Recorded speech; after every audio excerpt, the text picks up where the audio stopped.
Business time now here on France 24. Matthew with us. Of course, we saw Asian markets all kind of falling today on Monday, didn't we? What's the story today? Any better? Yes, much better. Well, they're heading in the opposite direction this Tuesday, Stuart. After that sell-off that we saw yesterday, we can take a look at what's going on. The Nikkei in Japan, let's take a look at that because that was down over 3% yesterday. It's always the value of the yen has a big impact here. That's weakened a bit. Exporters, that's good for them. So we're seeing a few rises. Just stay in Japan for a moment as well. We're getting some data out this morning. Now, remember the policy of the Prime Minister, Shinzo Abe, is all about stimulating the economy with more government spending, loose monetary policy, and that's been having a good effect on the recovery there for a while. The IMF even updating its forecast for the year, but that's far from assured. Just some data out this morning on industrial production. That's actually down by 4.8% on the year, and also household spending down as well. That's not really the way we want to see indicators going if this recovery is certain, but some analysts saying that's just a blip for the month. Let's move to Egypt now. Supporters of the ousted President, Mohamed Morsi, they've been marching again overnight, as we said in the news. And our correspondents in Cairo, they've been looking at the wide reach of the army over the economy, haven't they? Yes, interesting one, this. It's difficult to know exactly how much the army controls of the overall economy, but it certainly extends beyond just defence equipment, for example, into many other sectors that you wouldn't expect as well. One university researcher in Egypt has been taking a closer look, and France 24's correspondents there went to talk to her, and they sent us this report.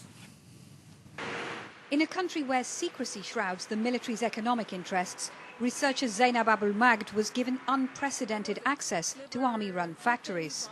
They produce almost everything you could ever imagine, starting from pasta to olive oil to water, mineral water, to pots and pans, to kitchen stoves, to ovens, to cement, to steel and iron, to chemicals, to pyrosol, pesticides, to everything.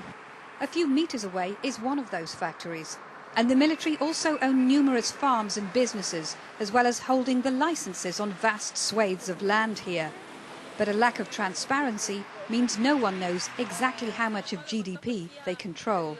In my own estimation, it is no more than 10%, but if you add the control of land, the informal control of land, that maximizes it to doubles or, multiplies it.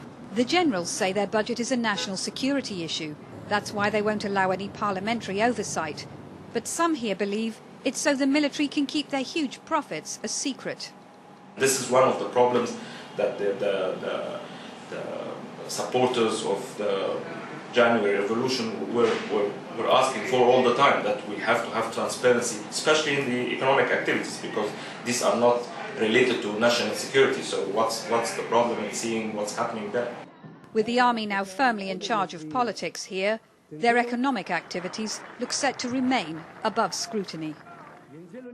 Catherine Stapely reporting there. Now, after his trip to Brazil, Pope Francis has been talking about the problems at the Vatican Bank, hasn't he? Yeah, the Vatican Bank, we've talked about this a lot, series of scandals, very embarrassing for them. It's currently under investigation as well for money laundering, and Pope Francis, in fact, set up a commission to look at what needs to happen with the bank. And on his flight back from that trip to Brazil, he spoke to reporters about this particular issue. He said that he's keeping an open mind on the future of the bank, or the IOR, as it's officially known. Let's take a listen to him.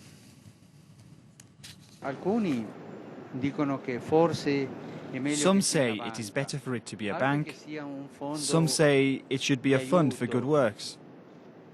Others say close it. I hear all these voices, but I put my trust in the staff of the IOR, who are working on this at the moment, and the Commission.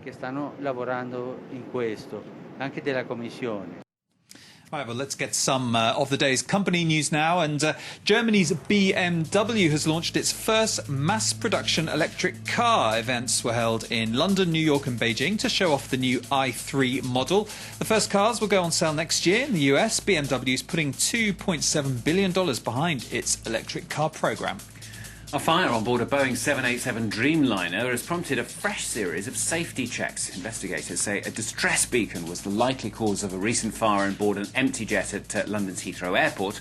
Boeing's rival Airbus says it's also checking the beacons as a precaution. And fresh concerns over working conditions for Apple. One of its contractors, Pegatron, has been accused of using underage labour and violating contracts. Those accusations coming from China Labour Watch. Well, Apple and Pegatron say that they are investigating those claims. OK, thank you very much, Matthew. Matthew back with more business, of course, just under an hour's time here on France 5.